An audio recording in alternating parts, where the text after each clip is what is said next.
ಉಚ್ಯತೆ ಪೂರ್ಣಸ್ಯ ಪೂರ್ಣಮಾದಾಯ ಪೂರ್ಣಮೇವಾವಶಿಷ್ಯತೆ. ಓಂ ಶಾಂತಿ ಶಾಂತಿ ಶಾಂತಿ. ಪರಮ ಪೂಜ್ಯ ಗುರುಗಳಾಗಿರುವಂಥ ಮೃತ್ಯುಂಜಯಗಳನ್ನು ಹೃದಯಗಮನದಲ್ಲಿ ನೆನೆದುಕೊಂಡು ಪರಮ ತಪಸ್ಸುಗಳ ಅಗ್ನಿಶ್ವರನ್ನು ಸ್ಮರಣೆ ಮಾಡಿ ಕ್ಷೇತ್ರಗಳ ಒಡೆಯನಾಗಿರುವಂಥ ಮಹೇಶ್ವರನನ್ನು ಸ್ಮರಿಸಿ ವೇದಿಕೆಯಲ್ಲಿ ಆಸನರಾಗಿರುವಂಥ ಇವರ ಸಾನ್ನಿಧ್ಯವನ್ನು ವಹಿಸಿಕೊಂಡಿರುವಂಥ ನಮ್ಮವರಾಗಿರುವಂಥ ಬಸವನೊಳಗೆ ಪೂಜ್ಯರಿಗೂ ಕೂಡ ಅನಂತ ಶರಣಾರ್ಥಗಳನ್ನು ಅರ್ಪಿಸುತ್ತಾ ತತ್ಸ್ವರೂಪೆಯಾಗಿರುವಂಥ ಶಿವಕೊಪ್ಪಲ ದೇವರಲ್ಲಿಯೂ ಕೂಡ ಅದೇ ತರನಾಗಿರುವಂಥ ನಮ್ಮ ಪಂಚದುರ್ಗ ಶ್ರೀಗಳಲ್ಲಿಯೂ ಕೂಡ ಅನಂತ ಶರಣಾರ್ಥಿಗಳನ್ನು ಹೇಳುತ್ತಾ ವೇದಿಕೆಯಲ್ಲಿ ಆಸನರಾಗಿರುವಂಥ ನಮ್ಮವರಾಗಿರುವಂಥ ಪೂಜ್ಯರು ಆಗಿರುವಂಥ ಆನಂದ ಮಾಸ್ಟರ್ ಶ್ರೀಗಳಲ್ಲಿಯೂ ಕೂಡ ಅನಂತ ಶರಣಾರ್ಥಿಗಳನ್ನು ಹೇಳುತ್ತಾ ವೇದಿಕೆಯಲ್ಲಿ ನೋಡಿದ ಆ ಪೂಜ್ಯರಲ್ಲಿಯೂ ಕೂಡ ಶರಣಾರ್ಥಿಗಳನ್ನು ಹೇಳುತ್ತಾ ಈ ಕಾರ್ಯಕ್ರಮದಲ್ಲಿ ಭಾಗಿಯಾಗಿರುವಂಥ ಯಾವತ್ತೂ ಶರಣ ಶರಣೆ ಚಿಕ್ಕ ಮಕ್ಕಳ ತನ್ನೆಲ್ಲರಿಗೂ ಶರಣಾರ್ಥಿಗಳು. ಮನುಷ್ಯ ಬದುಕನ್ನು ಕಟ್ಟಿಕೊಳ್ಳಲು ಸುಂದರವಾಗಿರುವಂಥ ಅವಕಾಶಗಳನ್ನು ಕಳ್ಕೊಳ್ತಾನೆ.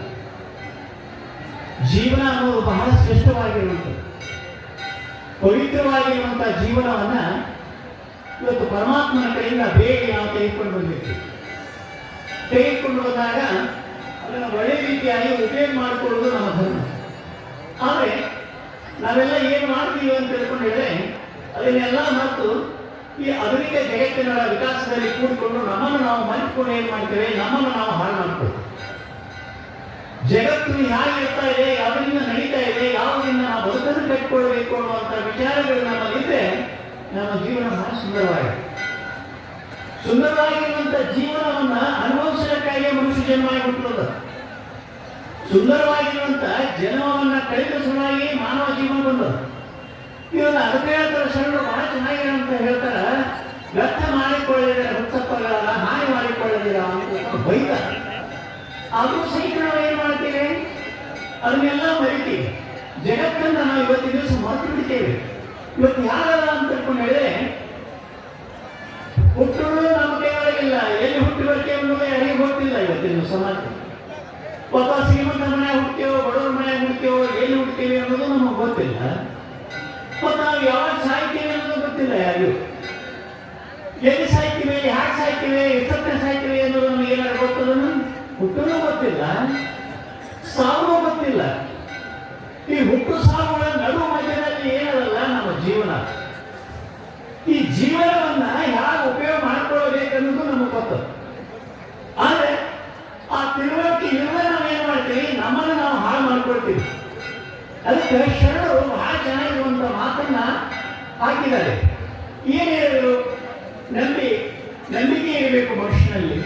ನಂಬಿಕೆ ಮಾತ್ರ ಜಗತ್ತಿದೆ, ನಂಬಿಕೆ ಇಲ್ಲದ ಜಗತ್ತು ಇಲ್ಲವೇ ಇಲ್ಲ ಅನ್ನೋದನ್ನ ಶರಣರು ಬಹಳ ಚೆನ್ನಾಗಿರುವಂಥ ಮಾತನ್ನು ದರ್ಶನದಲ್ಲಿ ಹೇಳ್ಕೊಡ್ತಾರೆ. ಅದನ್ನು ಇವತ್ತು ದಿವಸವನ್ನೆಲ್ಲ ಮರಿತೀವಿ. ನಮ್ಮಲ್ಲಿ ಒಬ್ಬರಲ್ಲೇ ಬರಲಿ ವಿಶ್ವಾಸಗಳೇ ಇಲ್ಲದಂತಾಗಿದೆ, ನಂಬಿಕೆಗಳೇ ಇಲ್ಲದಂತಾಗಿದೆ. ಯಾಕೆ ಅಂತ ತಿಳ್ಕೊಂಡು ಹೇಳಿದ್ರೆ ಆಗುತ್ತಾ ಈಗ ಆಧುನಿಕ ಜಗತ್ತಿನೊಳಗ ನಾವಾಗಿರುವಂತಹ ಮಾನವರನ್ನ ಮರೆತು ಬಿಟ್ಟೇವೆ. ನಾವು ಮನುಷ್ಯರನ್ನ ಮರೆತು ಬಿಟ್ಟೇವೆ. ಯಾಕಂದ್ರೆ ನಮ್ಮಲ್ಲೆಲ್ಲ ದೇಶ ಅಸೂಯೆಗಳು ತುಂಬಿಕೊಂಡಿರ್ತಾವೆ. ಈ ಬಾಹ್ಯ ಪ್ರಪಂಚದೊಳಗೆ ನಾವು ಬಿದ್ದುಕೊಂಡು ಏನ್ ಮಾಡಿದ್ದೇವೆ, ಆಧ್ಯಾತ್ಮಿಕ ಚಿಂತನೆಗಳಿಗೆ ನಾವು ಲಕ್ಷಣ ಕೊಡೋದಿಲ್ಲ, ಎಲ್ಲಿ ಹೋಗುವುದಿಲ್ಲ. ಆಧ್ಯಾತ್ಮಿಕ ಚಿಂತನೆಗಳ ಲಕ್ಷಣ ಕೊಟ್ಟದ್ದಾದ್ರೆ ನಮ್ಮ ಕಡೆಯಿಂದ ಆಗುವಂತ, ನಮ್ಮಿಂದ ಆಗುವಂತ ಕೆಟ್ಟ ಕೆಲಸಗಳು ಸ್ವಲ್ಪ ಸಹಿತ ಮಾಯವಾಗಿ ಹೋಗ್ತವೆ. ಆದರೆ ಆಧ್ಯಾತ್ಮಿಕ ಕಡೆ ನಮ್ಮ ನಂಬಿಕೆ ಇರುವುದಿಲ್ಲ. ನಂಬಿಕೆ ಹೇಗಿರುತ್ತ ಅನ್ನೋದನ್ನ ಒಂದು ಉದಾಹರಣೆ ಕೊಟ್ಟು ಹೇಳ್ತಾರೆ. ಅವರು ಸಾಮಾನ್ಯವಾಗಿರುವಂತ ಒಂದು ಉದಾಹರಣೆ ಕೊಟ್ಟು ಹೇಳ್ತಾರೆ. ಹೇಗಿರ್ತದ ನಂಬಿಕೆ, ಗಂಡ ಹೆಂಡತಿ ಮೇಲೆ, ಗುರು ಶಿಷ್ಯನ ಮೇಲೆ ಆಗಿರುವಂತ ರೀತಿಯ ಜೀವನದೊಳಗೆ ಇದ್ದರೆ ಮಾತ್ರ ಜೀವನ ಬಹಳ ಸುಂದರವಾಗತ್ತ. ಹೆಂಡತಿ ಮೇಲೆ ಗಂಡ ಆಗಿರುವಂತ ಪ್ರೀತಿಯನ್ನ ಅಥವಾ ವಿಶ್ವಾಸವನ್ನ, ನಂಬಿಕೆಯನ್ನ ಅವರ ಜೀವನ ಸುಗಮವಾಗತ್ತ. ಇವತ್ತು ಸಾಗಂಗೆ ಇಲ್ಲ. ಅದೊಂದು ಕಡೆ ಬೇರೆ ಹೋಗತ್ತ, ಇನ್ನೊಂದು ಕಡೆ ಬೇರೆ ಹೋಗತ್ತ, ಜೀವನ ಸುಗಮವಾಗಿ ಸಾಗುವುದಿಲ್ಲ. ಅದಕ್ಕೆ ಹೇಗಿತ್ತು ಅನ್ನೋದನ್ನು ಒಂದು ಉದಾಹರಣೆ ಕೊಡ್ತಾರೆ ಅವರು. ಇಬ್ಬರು ದಂಪತಿಗಳು ಬಹಳ ಬಡವರಾಗಿದ್ರಂತ. ಬಹಳ ಬಡವರಾಗಿರುವಂತಹ ಸಮಯದೊಳಗ ಅವ್ರ ಕೆಲಸ ಏನ್ ಮಾಡ್ತಿದ್ರಪ್ಪ ಅಂತ ತಿಳ್ಕೊಂಡು ಹೇಳಿದ್ರೆ, ಗಂಡ ಆದಂತವ ಊರೊಳಗ ಪುರೋಹಿತ ಕೆಲಸ ಮಾಡ್ತಿದ್ದ. ಪುರೋಹಿತ ಕೆಲಸ ಅಂತ ಈ ಯಾವಾಗ ಇವು ಯೋಗದ ದೇವರ ಅಗ್ಗಿ ಎಬ್ಬಿಸ್ತಾರಲ್ಲ, ಎಬ್ಬಿಸುವತ್ನಾಗ ಪ್ರವಂತಿ ಕೆಲಸ ಮಾಡ್ತಿರ್ತಾರೆ ಅವರು. ಅವ ಗಂಡಿದ್ದ ಆ ಕೆಲಸ ಮಾಡ್ತಿದ್ದ, ಏನ್ ತಿರ್ಬೇಕು ಏನ್ ಮಾಡ್ತಿದ್ದು, ಎಲ್ಲರೂ ಹೋಗಿ ಯಾರ ಶ್ರೀಮಂತರ ಮನ್ಯಾಗ ಏನಾರು ಒಂದೆರಡು ಸೋವಾನ ಪದಗಳ ಹಾಡಿ ಅವ್ರು ಏನ ಕೊಟ್ಟರು ತಗೊಂಡು ತನ್ನ ಜೀವನವನ್ನು ಮಾಡಿಕೊಂಡು ಜೀವನ ನಡೆಸ್ತಿದ್ರು. ಈಗ ಬಡವರಾಗಿರುವಂತ ಇವರು ದಂಪತಿಗಳಾಗಿರುವಂತ ಜೀವನ ಮಾಡ್ಕೋತ ಹೊರಟಿದ್ರು. ನಂಬಿಕೆ ಇಟ್ಟು ಪರಮಾತ್ಮನ ನಂಬಿಕೆ ಇಟ್ಟು ತಮ್ಮ ಜೀವನವನ್ನು ಸಾಗಿಸ್ಕೋತ ಹೊಂಟಿದ್ರು.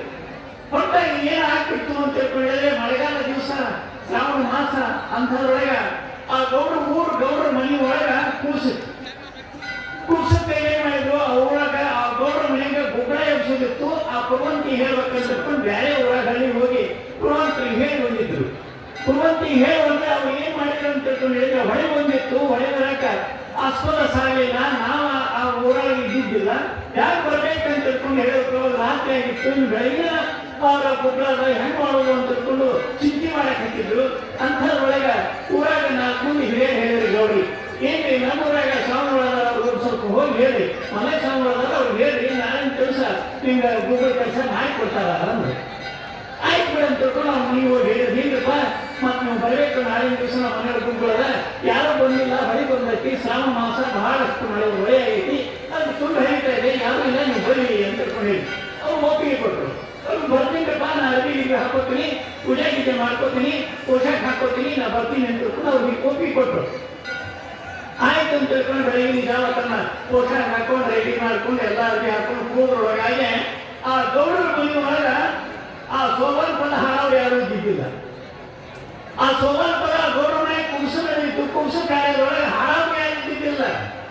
ಈ ಕಾಲದಲ್ಲೆಲ್ಲ ಸಿನಿಮಾ ಹಾಡ್ತಾರ, ಬೇಕಾದ ಮಾಡೋದು ಮಾಡ್ತಾರ.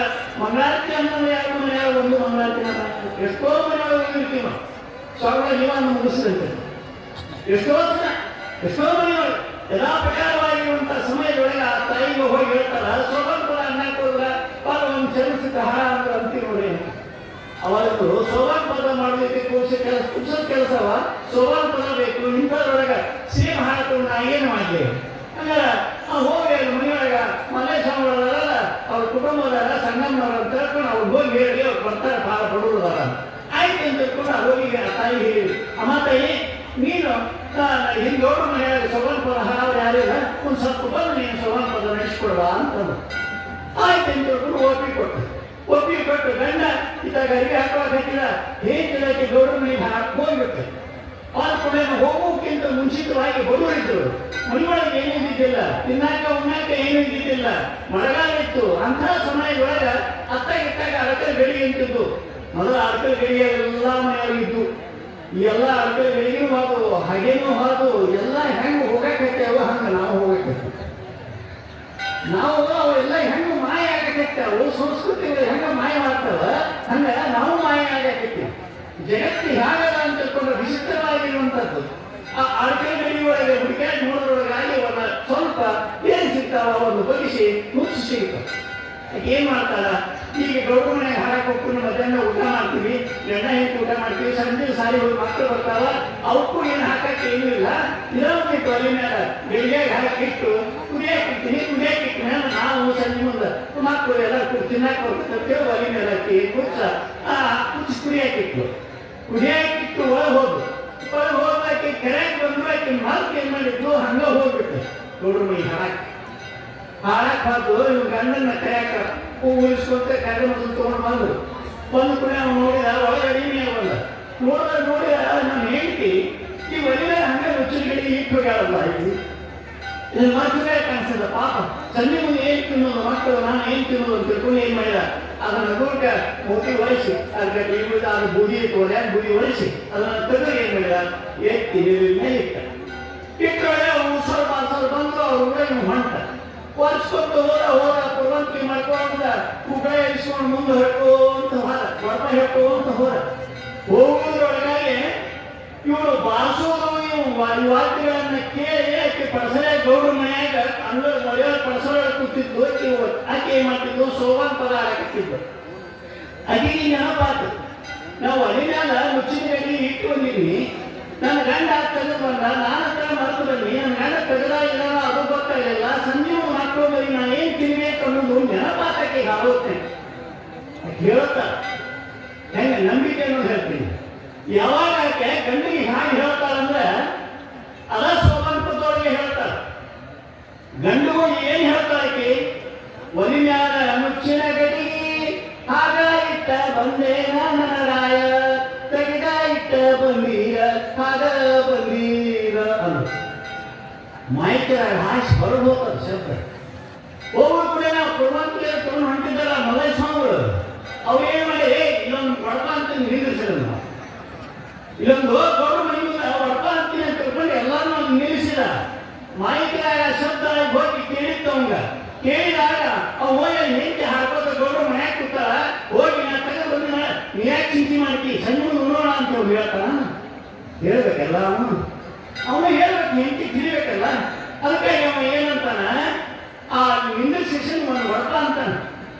ಆಹಾರ ಸಲ್ವ ಆಹಾರ ನೀರ ಒಂದಿನ ಮುಚ್ಚಿನ ಗಡಿಗೆಯನ್ನು ಹಾಗೇ ಬಿಟ್ಟು ಬಂದಿದ್ದೆ, ಪಟ್ಟವ ಬೆಳೆದು ನೆರವಿನ ಬಿಟ್ಟರೆ ಕರೆಯ ಭದ್ರ.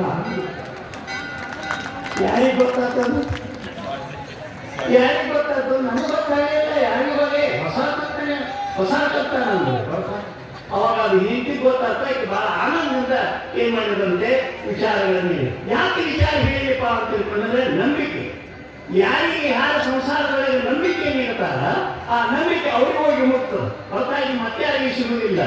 ಇವತ್ತಿನ ದಿವಸ ಯೋಗ್ಯವಾಗಿರುವಂತ ಸ್ಥಿತಿಗಳನ್ನ ನಾವೆಲ್ಲ ಇಲ್ಲಿ ಕಾಣ್ತೀವಿ ಅಂದ್ರೆ ಇದಕ್ಕೆ ಕಾರ್ಯಕರ್ತರು ಯಾರು ಅಂತ ತಿಳ್ಕೊಂಡ್ರೆ ಚನ್ನಬಸವ ಸ್ವಾಮಿಗಳು ನಾವು ಎಂದೂ ಮರಿಬಾರದು. ಯಾಕಂತ ತಿಳ್ಕೊಂಡು ಹೇಳಿದ್ರೆ ನೀವು ಎಲ್ಲರೇ ಕಾಣ್ತೀವಿ ಚನ್ನಬಸವ ಸ್ವಾಮಿಗಳನ್ನ ಅಂದ್ರೆ ಇವತ್ತು ದಿವಸ ನಮ್ಮ ಅನ್ನದ ದೇವರಲ್ಲಿ ಚನ್ನಬಸವ ಮಹಾಸ್ವಾಮಿಗಳನ್ನ ಕಾಣಲಿಕ್ಕೆ ಪ್ರಯತ್ನ ಮಾಡಬೇಕು. ಅಂದಾಗ ಮಾತ್ರ ಚನ್ನಬಸವ ಸ್ವಾಮಿಗಳಿಗ ನೀವು ಋಣ ತೀರಿಸಿದಂಗಾಗತ್ತ, ಹೇಳಿದ್ರೆ ಆಗುದಿಲ್ಲ. ಅದಕ್ಕಾಗಿ ಜಗತ್ತಿನೊಳಗ ಒಳ್ಳೆಯ ವಿಚಾರಗಳ ಜಗತ್ತು ಹ್ಯಾಗದ ಅಂತ ತಿಳ್ಕೊಂಡು ಹೇಳಿದ್ರೆ ನಾವು ನಂಬಿಕೆ ಇರಬೇಕಾದ ದೇಶ ಹ್ಯಾಗದ ಅಂತ ತಿಳ್ಕೊಂಡು ಹೇಳಿದ್ರೆ ನಾವು ಯಾವ ರೀತಿಯಾಗಿ ಅಂದ್ರೆ ನಮ್ಮ ಎಲ್ಲಾ ಸಂಸ್ಕಾರಗಳು ನಮ್ಮದಲ್ಲ. ನಮ್ಮಲ್ಲಿ ಎಲ್ಲ ಸಂಸ್ಕಾರಗಳದಾವ. ಸಂಸ್ಕಾರಗಳನ್ನು ಇವತ್ತಿನ ಅರಿತಿರಬೇಕು. ನಾವು ಯಾಗದ ಅಂತ ತಿಳ್ಕೊಂಡ್ರೆ ನಂಬಿಕೆ ಯಾಗದ ಅಂತ ತಿಳ್ಕೊಂಡು ಹೇಳಿದ್ರೆ ನಾವು ಭಾರತ ದೇಶ ಇದು ಸಂಸ್ಕೃತಿಯನ್ನು ತುಂಬಿಕೊಂಡು ಬರಲಿಕ್ಕೆ ಕಾರಣ ಏನು ಅಂತ ತಿಳ್ಕೊಂಡು ಹೇಳಿದ್ರೆ ನಾವು ಎಲ್ಲರ ಮೇಲೆ ಭಕ್ತಿ ಇಟ್ಟಿದ್ದೇವೆ. ನಮ್ಮ ಮನೆಯಾಗಿರುವಂಥ ಒಂದು ಆಕಳ ಮೇಲೆ ನಂಬಿಕೆ ಇಡ್ತೀವಿ, ಮನೆಯಾಗಿರುವಂಥ ಎತ್ತಿನ ಮೇಲೆ ನಂಬಿಕೆ ಇಡ್ತೀವಿ, ನದಿ ಇರುವಂಥ ನದಿ ಮೇಲೆ ನಂಬಿಕೆ ಇಡ್ತೀವಿ, ಕೈ ಇತ್ತಂದ್ರೆ ಕೈ ಮ್ಯಾಲ ನಂಬಿಕೆ ಇಡ್ತೀವಿ, ಒಂದು ಕಲ್ಲ ಸಿಗ್ಬೋದು ದಂಡೆ ಒಂದು ಕಲ್ಲು ಇತ್ತಂದ್ರೆ ಸೀಮಿ ಕಲ್ಲು ಇತ್ತಂದ್ರೆ ಅದ್ರ ಮೇಲೆ ನಂಬಿಕೆ ಇಡ್ತೀವಿ. ಮನ್ಯಾಗ ಸಣ್ಣ ಮಕ್ಕಳು ಇದ್ದು ಕುಂಡಿಸ್ಕೊಂಡು ಉಂಡಿರ್ತೀವಿ, ಅವ್ರಿಗೆ ನಮಸ್ಕಾರ ಮಾಡ್ತೀವಿ. ತಾಯಿಯಂದಿರಿದ್ರೆ ಅವರನ್ನು ಕುಡಿಸಿ ಮುತ್ತೈದೆಯನ್ನು ತಿಳ್ಕೊಂಡು ಮಾಡ್ತೀವಿ. ಸ್ವಾಮಿಗಳಿದ್ರೆ ದೊಡ್ಡವರಿದ್ರೆ ಅವ್ರ ನಂಬಿಕೆ ಇಟ್ಟು ಅವ್ರ ಪಾದಕ್ಕೆ ನಮಸ್ಕಾರ ಮಾಡ್ತೀವಿ. ಗುರುಗಳಿದ್ರೆ ಅವರಿಗೂ ದೇವರನ್ನ ಕಾಣುವಂತ ಧರ್ಮ ದೇಶ ಎಲ್ಲರ ಐತಿ ಅಂದ್ರೆ ಅದು ನಮ್ಮ ಭಾರತ ದೇಶ ಅನ್ನೋದನ್ನ ನಾವು ಎಂದೂ ಮರೆಯಬಾರದು. ಅದಕ್ಕೆ ಇವರು ಜಗತ್ತು ಬಹಳ ಶ್ರೇಷ್ಠವಾಗಿರುವಂತ ನಂಬಿಕೆ ಉಳಿಯುವಂತ ದೇಶ ಯಾವುದಾದ್ರು ಇದೆ ಅದು ಹಿಂದುತ್ವವನ್ನು ಪರಿಪಾಲನೆ ಮಾಡಿಕೊಂಡಿರುವಂತಹ ದೇಶ ಯಾವ್ದಾದ್ರು ಇತ್ತಂದ್ರೆ ಅದು ನಮ್ಮ ಭಾರತ ದೇಶ ಅನ್ನೋದನ್ನ ಯಾವತ್ತು ಕಟ್ಟಿರುವಂತಹ ಮಾತು. ಇವತ್ತಿನ ಧರ್ಮ ಸಂಸ್ಕೃತಿ ನಮ್ಮಲ್ಲಿ ಎಲ್ಲರ ಉಳಿದಾವು ಅಂತಂದ್ರೆ ನಮ್ಮ ದೇಶಗಳಲ್ಲಿ ಉಳಿದಾವ ಆ ಧರ್ಮಗಳನ್ನು ಉಳಿಸಿಕೊಂಡು ಹೋಗುವಂತಹ ಕರ್ತವ್ಯ ನಮ್ಮ ನಿಮ್ಮದೆಲ್ಲರೂ ಇದೆ. ಅದಕ್ಕಾಗಿ ನಾವು ನೀವೆಲ್ಲ ಒಳ್ಳೆಯ ರೀತಿಯಾಗಿರುವಂತ ಒಂದು ಪೂಜ್ಯರ ಸ್ಥಾನದೊಳಗೆ ಇವತ್ತು ದಿವಸ ಎಲ್ಲ ಕಾರ್ಯಕ್ರಮಗಳು ನಡೀತಾ ಇದ್ದೇವೆ. ನಾನು ಸದಾಕಾಲವಾಗಿ ಇಲ್ಲಿಗೆ ಬರ್ತಾ ಇರುವ 40-45 ವರ್ಷ ಇರುವುದು ಈ ಸ್ಥಾನದೊಳಗೆ ಬರಲಿಕ್ಕೆ 40-45 ವರ್ಷ ಪಿಂಡಿರಬಹುದು. ಆ ಸ್ಥಿತಿಯೊಳಗ ನಾನು ಇಲ್ಲಿ ಸೇವೆಯನ್ನು ಕೂಡ ಮಾಡಿದರೆ ಆ ವಯಸ್ಸಿನ ಆಶೀರ್ವಾದ ಕೂಡ ನನಗಿದೆ. ಆ ಸ್ವರೂಪನಾಗಿರುವಂತಹ ಸ್ಥಿತಿಯನ್ನು ಕಂಡುಕೊಂಡು ನಾವು ನೀವೆಲ್ಲ ವಯಸ್ಸಿನ ಆಶೀರ್ವಾದವನ್ನು ಪಡೆದುಕೊಂಡು ನಮ್ಮ ಜೀವನವನ್ನ ಪೂರ್ಣವನ್ನ ವಯವನ್ನು ಮಾಡಿಕೊಳ್ಳೋಣ ಅಂತ ಹೇಳ್ತಾ ಎರಡು ಮಾತುಗಳನ್ನ ಆ ವಯಸ್ಸನ್ನು ಕಾಲಕ್ಕೆ ಯತ್ನ ಮಾಡ್ತಾರೆ. ಪೂಜ್ಯ ಶ್ರೀ ಮಣಿಪುರ ಬಸವಲಿಂಗ ಮಹಾಸ್ವಾಮಿಗಳು ಕಂಕಣವಾಡಿಯ